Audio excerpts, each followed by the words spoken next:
Bueno, muchísimas gracias María por esta invitación y estar compartiendo esta tarde con ustedes sobre un nuevo aniversario, un nuevo año más del cementerio de la Chacarita, que es una parte, ¿cómo lo puedo decir?, esencial de la ciudad de Buenos Aires. Aparte, creo que estoy,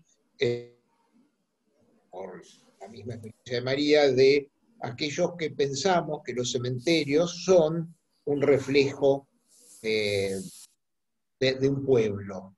Creo que muchos de los que están acá escuchándome somos de los que cuando vamos de visita a una ciudad vamos a ver el cementerio, porque creemos que no solamente es decir, es el sentir, sino que es el reflejo de una actividad artística, la escultórica. Los escultores hasta hace pocos años atrás vivían esencialmente del arte mortuorio, del arte funerario.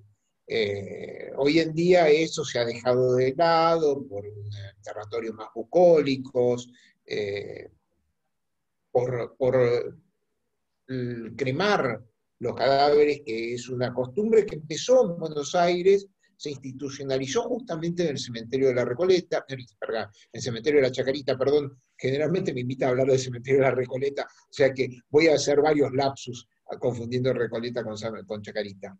Justamente decía, en Chacarita se empezó con la cremación de cadáveres, que hasta el año 63, 1963, estaba prohibido por la Iglesia, después fue permitido, y hoy fundamentalmente, y más en este ambiente de epidemia, es una, digamos, es la forma más frecuente de, pasar, de terminar nuestros días o terminar nuestra parte corporal acá en la Tierra. Perdón, Pero doctor, bueno, sí. discúlpeme un minuto. No está en presentación la...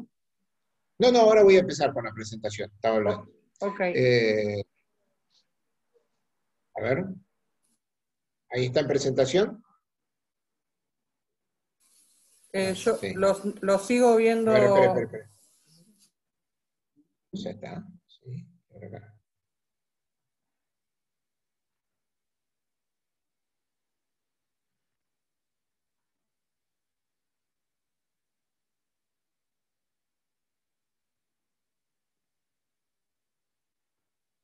Ahí está.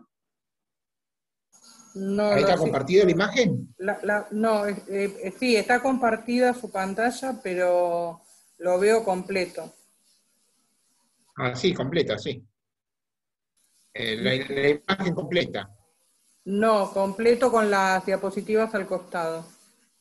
Ah, bueno, les iba diciendo que este es una, justamente, mientras arreglamos esto, mientras la Chacarita justamente nace, y viene alusión a lo que estamos viviendo ahora, en medio de una epidemia, por una epidemia.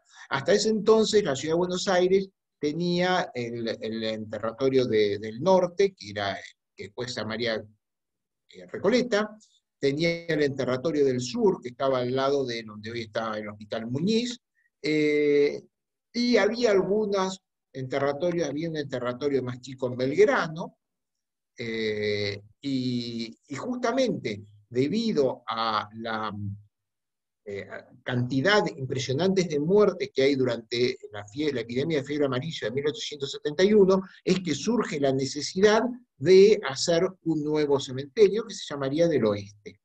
Y este justamente nace en medio de esta epidemia surge en febrero del año 71, cuando aparecen los primeros casos de fiebre amarilla. En ese entonces la fiebre amarilla no se sabía que estaba transmitida por un mosquito, pensaba que estaba transmitido por miasmas, por malaria, contaminación. Uno de los primeros en detectar los primeros casos de fiebre amarilla era justamente el doctor Eduardo Wilde, que después fue un héroe de esta actividad cívica para tratar de combatir la epidemia. Eduardo Wilde, que había conocido la enfermedad cuando estudiante de medicina, había ido a servir durante la guerra del Paraguay como practicante. había vuelto a Buenos Aires y es entonces que detecta los primeros casos en el mes de febrero, se Perdón quiere que lo mantener en interrumpa. secreto. Perdón, Sí, doctor. Ahí está perfecto. ahí está Ahí perfecto. Bueno, lo bárbaro. vemos perfecto. Gracias. Gracias. Entonces, le decía que el doctor Eduardo Wilde en febrero detecta los primeros casos, lo comenta con los colegas, prefiere mantenerse en secreto, porque aparte en febrero eran las celebraciones del carnaval, y carnaval era una celebración importantísima para los primitivos ciudadanos de Buenos Aires. Entonces prefieren decir, bueno, no vamos a alarmar a la población, pero poco a poco empiezan a aumentar la cantidad de casos hasta que la fiebre amarilla se lleva casi 14.000 personas muertas de los 150.000 habitantes que tenía la ciudad de Buenos Aires. Cuando se empieza a difundir este fenómeno de lo que está pasando, la epidemia, hay una emigración masiva, se calcula que más de 50.000 personas se fueron de la ciudad de Buenos Aires, incluyendo al presidente de la República, que era Domingo Faustino Sarmiento, y al vicepresidente, que era Alsina, Adolfo Alsina. Entonces la ciudad queda como acéfala, no hay, no hay un movimiento orgánico, y se forma por aclamación popular una comisión popular que está dirigida por Roque Pérez, que entonces era como el jefe de la masonería porteña. Siempre sobre la masonería hay muchas cosas así que se dicen o que se piensan, que era como una especie de secta extraña. Eso no es así. La mayor parte de la clase dirigente argentina estuvo asociada a la masonería. Y de hecho, fíjense en un detalle, que dentro de esta comisión popular, dirigida por un abogado, un prestigioso abogado, pero que no tenía ningún puesto ejecutivo, por ejemplo, se suma a las órdenes de Roque Pérez Bartolomé Mitre, que había sido presidente de la República, general en jefe del ejército argentino, y sin embargo, como un voluntario más, se pone al servicio de la comunidad y ayuda a los convalecientes, a las personas que están enfermas y a los que, bueno, hay que enterrar de una forma u otra. Como le decía, no, fíjense, sobre literal, el 10% de la población muere en 6 meses, en menos de 6 meses, desde febrero a junio. Lo que pasa es que en ese entonces no sabían que esta enfermedad era transmitida por el mosquito anófeles y que el mosquito, una vez que las temperaturas empiezan a ser más bajas, o debajo de cuando empieza a ser temperatura debajo de los 10 grados, desaparece y la enfermedad cesó. Pero para el mes de abril, que era más o menos para el momento de Cuaresma, de Pascuas, las muertes por días sumaban 300, 400 personas, eso era una barbaridad. Pero justamente no había lugar a donde disponer de estos cadáveres, que muchas veces quedaban en la calle, insepultos. Y es que esta Comisión Popular decide hacer nueva necrópolis en lo que era muy a las afueras de Buenos Aires, que era un terreno que había pertenecido a los jesuitas y que después perteneció al Colegio San Carlos, que más tarde se convirtió en el Nacional Buenos Aires. Justamente el Nacional Buenos Aires lo había creado Mitre, ¿no? Durante su presidencia. Este era un lugar de chacras, de ahí un poco la sospecha que el nombre, lo que quiere decir hay varias hipótesis, que son pequeñas chacras, sería chacrita, y después se convierte en chacarita. Lo curioso de este nombre, y esto es una cosa que me llamó la atención, es que, por ejemplo, en España, varios amigos míos que vinieron a Buenos Aires me dicen, pero no, también en España hablamos de que, bueno, te voy a mandar al cementerio de la Chacarita. Entonces, debe tener otro origen más que se nos está escapando. Pero la versión más difundida es que Chacarita es una deformación de Chacrita, por estas chacras de esta tierra muy fértil, que ya les digo, en su momento estuvo regida por los jesuitas. Acá, en este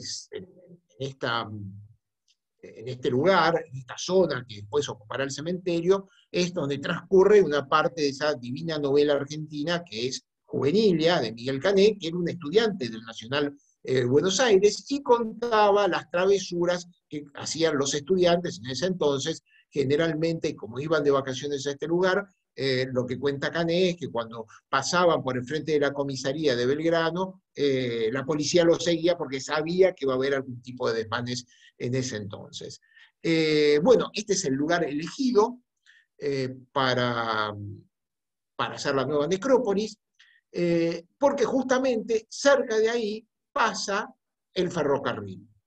Y acá es en donde les comparto esta primera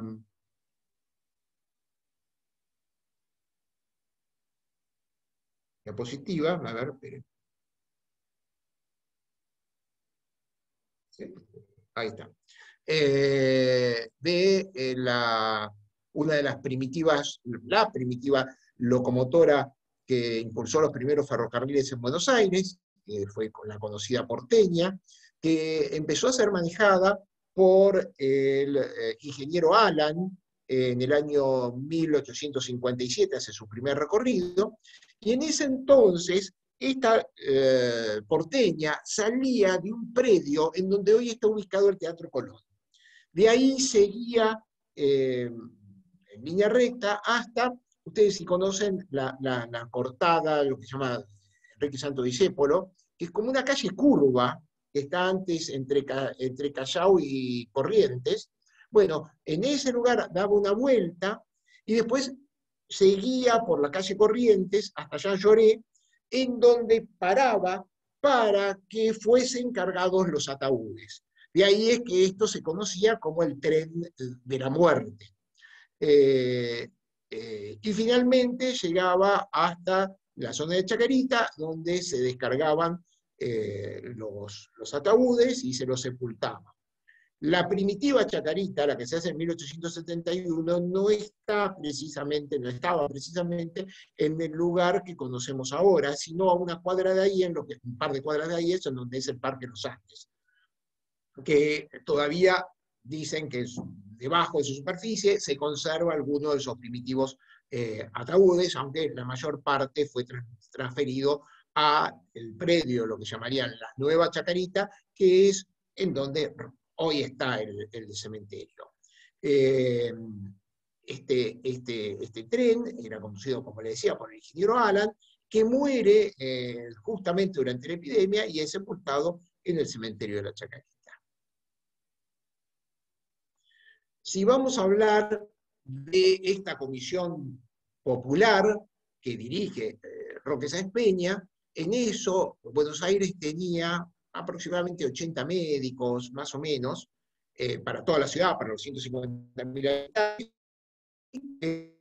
Muchos de ellos, cuando aparece la fiebre amarilla, se escapan. Entonces quedan muy pocos médicos, entre ellos mi destacado Eduardo Wilde, que se quedan a prestar servicios para la comunidad. Están completamente sobrepasados y se los recuerda en este monumento que está a donde estuvo emplazado el Cementerio del Sur, en donde está el nombre de la Comisión Popular y de los médicos que prestaron servicios en ese momento. Por ejemplo, ahí estaba también el doctor Javier Muñiz, que tenía en ese momento 70 y pico de años y que había sido el médico en jefe del ejército argentino en Paraguay, que había vuelto a Buenos Aires retirándose de su carrera y a pesar de eso volvió a tomar, ser una persona muy mayor, para la edad, para ese entonces, y a pesar de eso vuelve a ponerse al servicio de la comunidad y muere durante la fiebre amarilla. Este monumento de Ferrari, un escultor uruguayo, está emplazado a una cuadra de donde hoy está el Hospital Muñiz, el Hospital de Enfermedades Infecciosas, y en donde era el predio de la familia Escalada, que tenía la quinta en este lugar. Eh, Fíjense, hay un detalle muy interesante, porque generalmente se dice, así sin conocimiento de causa, que la población de color de Buenos Aires se extingue durante la fiebre amarilla. Eso no es así. Buenos Aires, en el año 1810, el 30% de los habitantes de Buenos Aires eran gente de color. ¿Por qué? Porque Buenos Aires era un puerto esclavista. Generalmente había un contrato de una empresa inglesa que se llamaba la de los Mares del Sur, que se dedicaba a la esclavitud. Fue una concesión que le hizo el gobierno español después de la Guerra de Sucesión Española, por los servicios que había hecho Inglaterra en su momento, y esta empresa de los Mares del Sur fue una burbuja. Nosotros pensamos que nosotros somos los que conocemos y que estas cosas son nuevas, pero realmente en el año 1740, la empresa esta del Mar del Sur, en Londres fue un boom financiero. La gente invertía porque las acciones habían subido de peniques a cientos de libras esterlinas, es decir, valían fortunas, pero así como subió, bajó porque las expectativas eran exageradas, y entre las víctimas de este descalabro financiero estaba nada más y nada menos que Sir Isaac Newton, ¿no? El famoso físico inglés que amargado por las pérdidas de esta explosión financiera, dijo: yo puedo conocer el trayecto de las estrellas, puedo predecir el trayecto de los astros, pero no puedo predecir las conductas humanas. Justamente entonces por Buenos Aires ingresaban los esclavos, que algunos quedaban en Buenos Aires y otros seguían hasta el Alto Perú, que era el gran negocio, sobre todo hasta Potosí, que era la ciudad más rica del mundo en ese entonces. Y muchos esclavos se quedaron a Buenos Aires, y como les decía, en 1810 una parte importante, hasta el 30% de la población, era de esclavos o gente de color. Bueno, esta gente de color ¿por qué se extingue? ¿Por qué desaparece? Mientras que en Uruguay hay gente de color, en Argentina la gente de color que se utiliza es muy poca. Entonces la excusa oficial es que mueren durante la fiebre amarilla. Eso es mentira, porque ya cuando les dije que habían muerto 14.000 personas durante esta fiebre amarilla, de ellos 9.000 eran italianos y 3.000 eran de otras nacionalidades, incluyendo los criollos. Y entre ellos había muy poca gente de color. ¿Por qué? Porque nuestros ex esclavos, nuestra gente de color, nuestros pardos y morenos, habían entregado su vida defendiendo a la patria. Recuerdan el monumento, todos conocemos el monumento de San Martín, donde aparece en la ciudad de Buenos Aires, aparece con un dedo señalando el horizonte. Bueno, ese gesto es la reproducción de lo que él dice durante la batalla de Chacabuco, cuando el regimiento de pardos y morenos es masacrado por los españoles, literalmente masacrado por los españoles, y él dice: pobre mis negros. Y ahí en adelante está la historia del negro Palucho, y de el coronel Barceló, y una cantidad de personas de color que sirvieron en los ejércitos, y especialmente muchos habían muerto durante la Guerra del Paraguay. Por eso, en Buenos Aires, como le decía, la mayor parte de las víctimas son italianos que habían venido por la inmigración, hay de otras nacionalidades, ingleses, franceses, hay una cantidad de criollos y hay muy poca gente de color que muere durante esta epidemia de fiebre amarilla.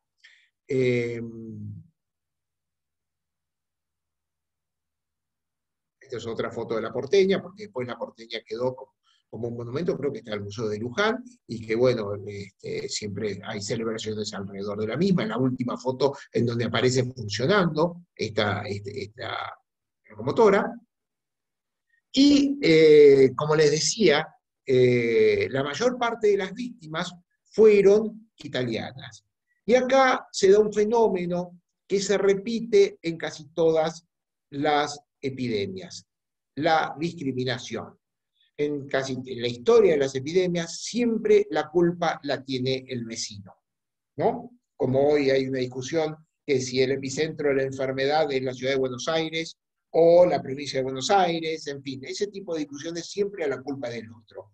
Y en el caso de la fiebre amarilla, en donde pensaban que esta enfermedad se transmitía de persona en persona, las víctimas fueron la población italiana, la inmigración italiana. De hecho, se calcula que varios miles de italianos que habían llegado volvieron a su país de origen porque este sueño de hacer la América no se les cumplió o no fue realidad. Hay algunas obras de arte, es decir, justamente, ¿por qué una pintura se convierte en una obra de arte? Porque transmite un mensaje superior, transmite un mensaje trascendente, es el reflejo de una época. Y este cuadro, pintado por Juan Manuel Blanes, el enorme, el genial pintor oriental, es un reflejo de lo que pasó en Buenos Aires. Este episodio retrata a el señor corpulento que está en el medio con gesto constrito, es el doctor Roque Pérez, como les dije, el presidente de la Comisión Popular, el señor, el joven de galera y barba, que está como saludando a su majestad la muerte, es el doctor Argerich, que fue uno de los médicos prestigiosos, en ese momento era joven, ¿no? Es decir, el que se pone al servicio de esta Comisión Popular, y bueno, un joven que quita los ojos de esta mujer, que curiosamente hasta tiene nombre y apellido, porque esta, lo que se calcula, lo que se dice, es que es un episodio que transcurre en marzo del año 71 y corresponde a una joven que se llamaba Ana Bristiani, ¿no? En donde el marido, atrás del cuadro, el que está atrás es el marido que ya había muerto, y ella yace en el piso, ya con un color lívido, está muerta, y su hijo está tratando de alimentarse de los pechos de la madre. Bueno, este cuadro es el reflejo de algo que realmente aconteció. No surgió de la mente o de la imaginación de Blanes, por más que hay un esbozo distinto a este cuadro del cuadro de Blanes. Y este cuadro se exhibió en el foyer del Colón, del Teatro Colón, en diciembre del 1871, o sea que actuó con toda celeridad Juan Manuel Blanes, y lo quisieron comprar para quedarse en Buenos Aires, pero finalmente no llegaron a un acuerdo, y hoy el cuadro se puede ver en el Museo Blanes en Montevideo. Fíjense, justamente, la otra imagen que están viendo abajo es el primer esbozo del cuadro que hace Blanes, que sinceramente no parece muy lúcido, sí, pero que transmite esa concepción original y que realmente la obra posterior es una obra maestra, es un reflejo de lo que estaba pasando en Buenos Aires. El cementerio de la Chacarita, como les dije, originalmente había sido un parque de jesuitas, después pasó al Colegio de San Carlos, después pasó al Nacional Buenos Aires, como les decía, ahí transcurren algunas de las aventuras y travesuras de los jóvenes que iban al Nacional Buenos Aires, que después se convierten en nuestra élite intelectual. Y el primitivo cementerio, que es del año 71, se cierra en el año 1875, pero es el cementerio que quedaba en lo que hoy es la Plaza Los Andes. Ese cementerio sigue funcionando en realidad, no se sigue enterrando en el año 75, en adelante, hasta el 86, pero en el año 86, 1886, se decide hacer la nueva Chacarita en el terreno que habían cedido la familia Comastri y Roncoroni, que va aumentando de hectareaje, empieza con 20 hectáreas, 30 hectáreas, hasta tener las 95 hectáreas que contamos actualmente, en donde hay 10.000 sepulturas, 105 panteones, 92.000 sepulturas en tierra y 350.000 nichos en una construcción de mármol que fue revolucionaria, que fue una obra, pero faraónica, como se diría hoy, faraónica para la época. Esta es una imagen, la de arriba es de justamente los nichos, y fíjense, en este momento hay 350.000 nichos dentro del cementerio de la Chacarita. Hace unos, hoy día está más, pero hace unos años atrás, yo recuerdo cuando era chico, a veces acceder a un nicho era toda una historia de la familia, poder acceder a un nicho para poder sepultar a su ser querido. Y abajo es una imagen de el frente de la Chacarita con su frontispicio, que refleja como el juicio final, y un pabellón que hoy sí, está modificado, que es de 1910 durante el centenario. Este lugar fue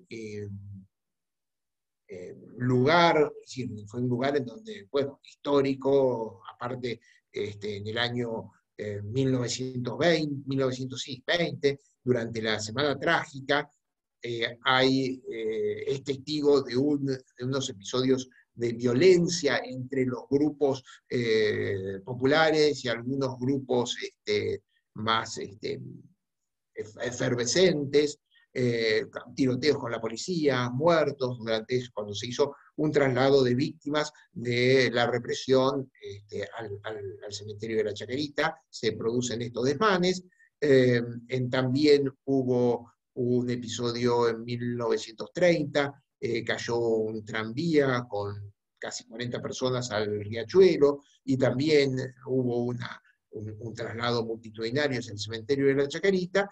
Y finalmente fue testigo de otros episodios, especialmente otros entierros multitudinarios, como fue el de Carlos Gardel, cuya bóveda ya vamos a ver.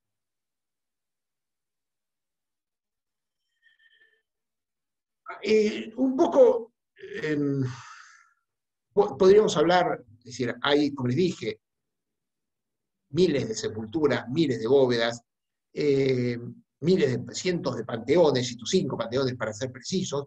En ese momento muchas de las colectividades, especialmente la colectividad española, tiene acceso al cementerio, donde podía garantizar que sus socios iban a tener un lugar donde caerse muertos para hacer honor a la expresión.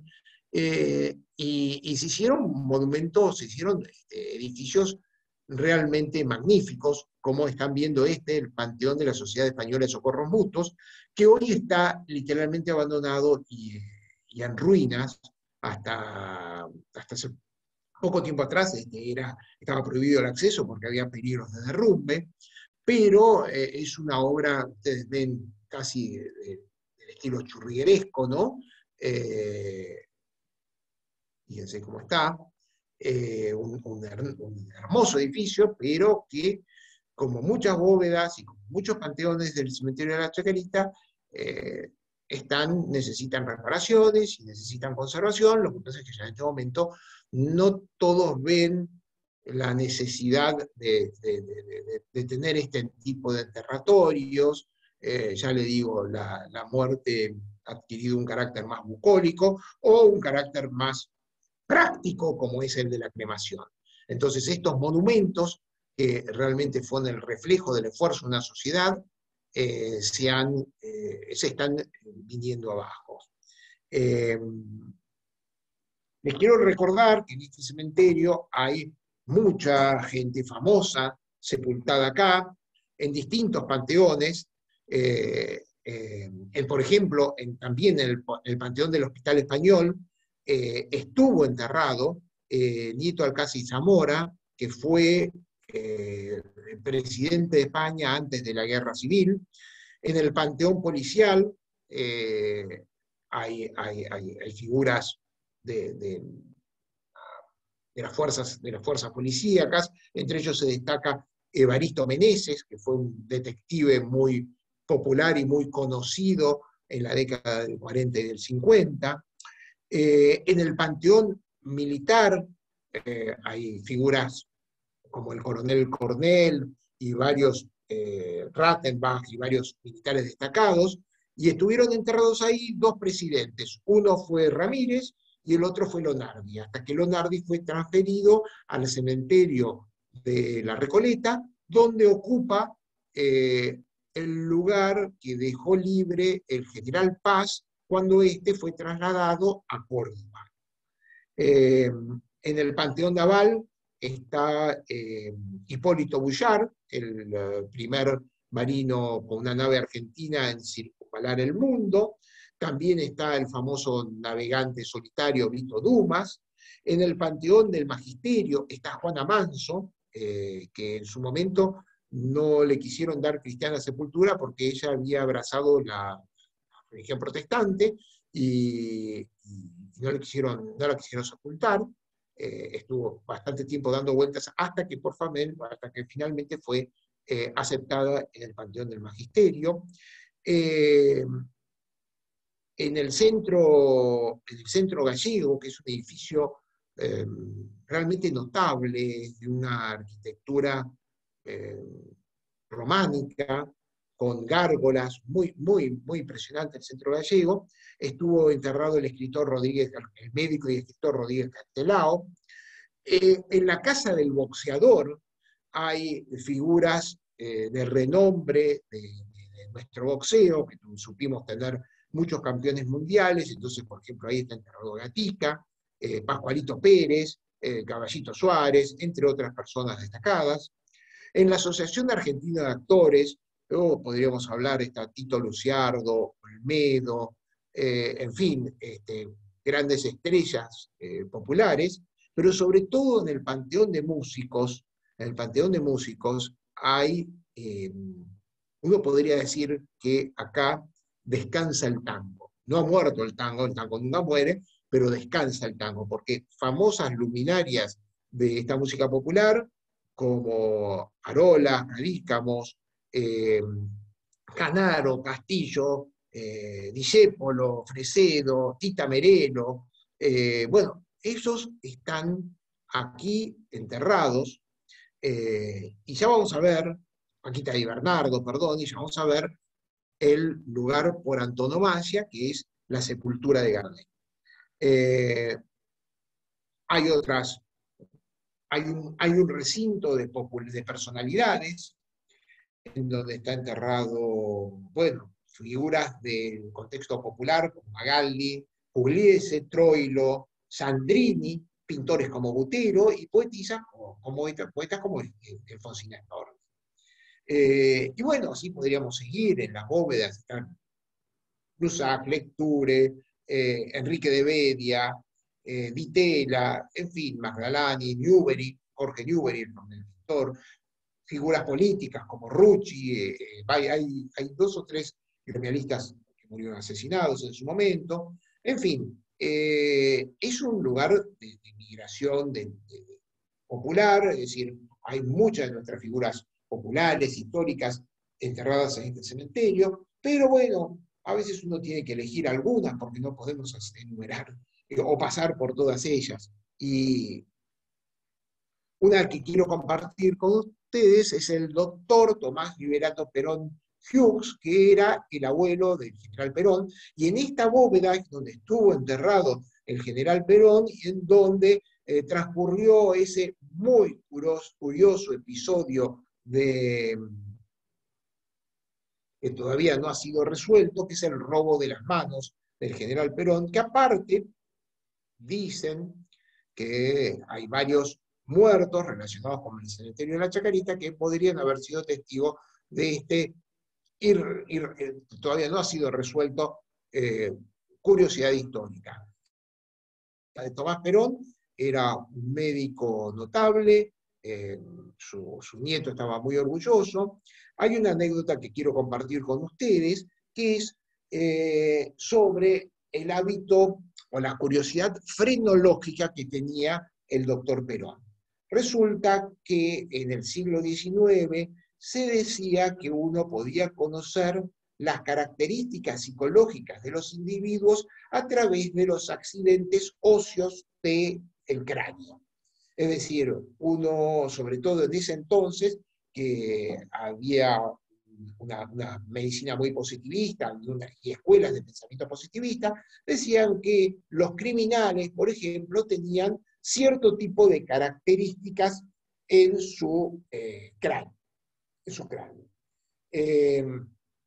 Justamente el doctor Perón tenía esta inquietud frenológica y por esa razón él ejercía en, él ejercía en un pueblo de las Lobos, afuera de la ciudad de Buenos Aires, en donde había muerto el famoso Juan Moreira.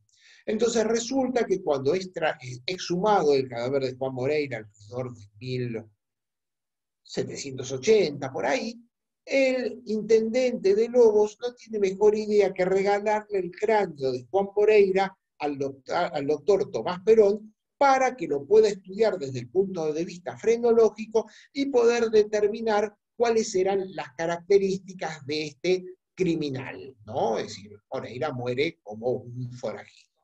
Esta costumbre, por ejemplo, de estudiar cráneos, es una de las explicaciones por qué, si ustedes alguna vez visitaron el Museo de la Plata, hay una cantidad impresionante de cráneos de aborígenes, de caciques, que están estudiados justamente bajo la perspectiva frenológica, bajo la perspectiva de poder saber qué accidentes óseos coincidían con las características criminales de las personas. De hecho, muchos de los aborígenes que estuvieron en el Museo de La Plata fueron devueltos a sus pueblos o a lugares originales.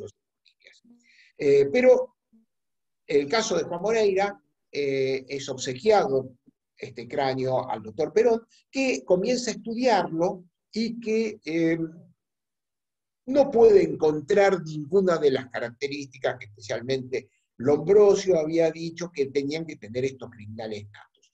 Razón por la cual se lo presta a un doctor Octavio Bunge, que era aparentemente el frenólogo más importante de Buenos Aires, era la persona que podía estudiar estas características criminales en los accidentes óseos, y después de una extensa investigación, llega a la conclusión de que Juan Moreira había sido una víctima más de la política y que no era un criminal nato. Bueno, dicho esto, el cráneo de Moreira vuelve, y el facón también, del facón que le había regalado el doctor Alsina, vuelve a la casa del doctor Tomás Perón, y su nieto, el que después sería presidente, lo usaba este cráneo para asustar a unas amiguitas, a unas vecinitas que había.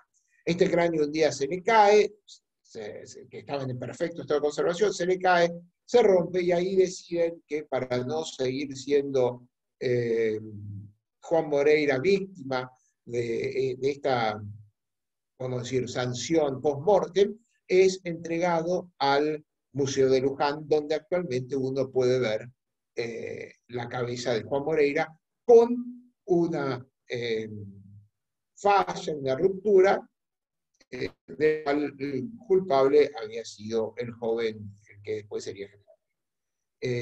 Bueno, todo esto venía a colación de esta historia, de esta bóveda del doctor Tomás Perón, con la paradoja de que los dos cuerpos, de tanto del general Perón como de su esposa Eva Duarte de Perón, fueron víctimas también de estos impensados trayectos póstumos.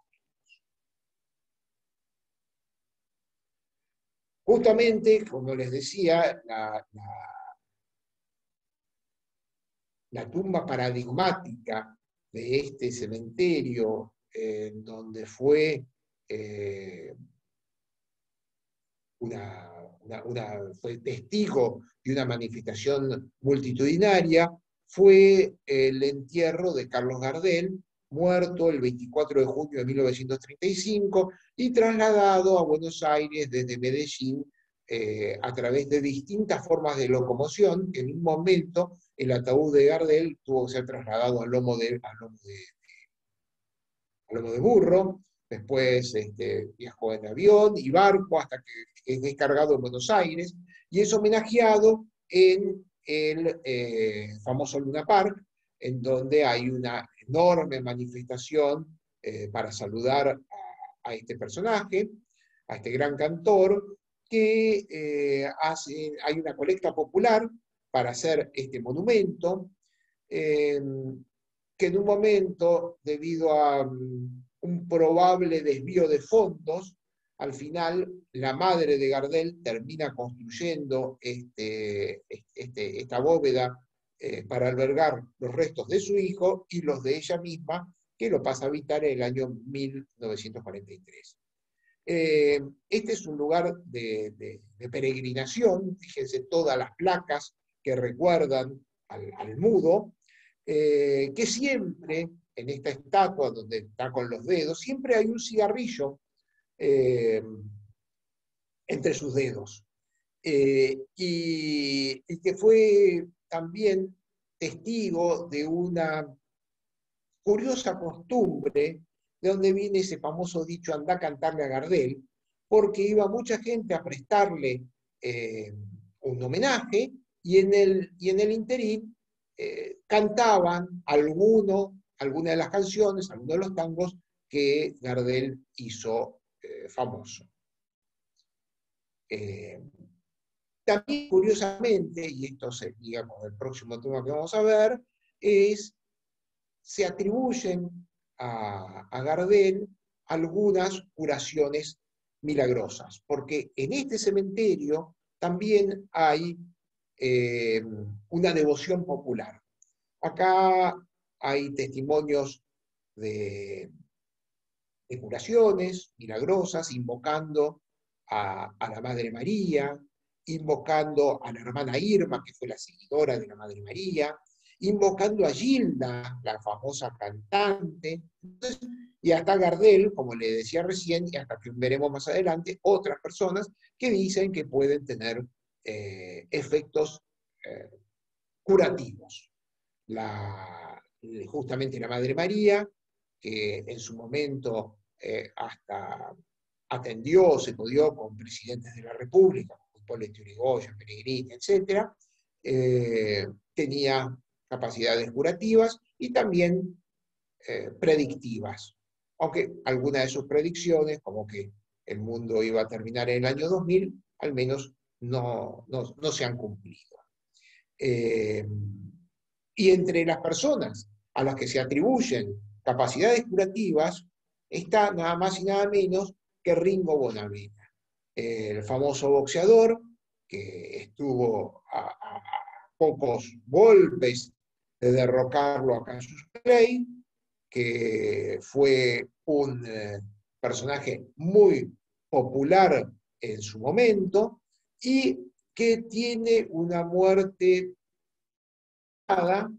en un burdel de Estados Unidos y cuya bóveda fue construida justamente, ustedes saben, recordarán la historia de Joe Conforte, que aparentemente es el que ordena a Joe Briscoe que lo asesine a Gardel por una relación impropia que tenía con su esposa, y que la esposa de Conforte es la que termina dando el dinero para la construcción de este mausoleo, en donde se lo recuerda a Ringo Bonavena y a su devoción por el Club Huracán. Bueno, con es lo que elegí, con este recorrido, con estas pequeñas historias, con estas anécdotas. Podríamos hablar horas de un cementerio en donde está enterrado gran parte de los personajes que integraron nuestra cultura popular, desde el punto de vista artístico, desde el punto de vista tanguero, desde el punto de vista político también.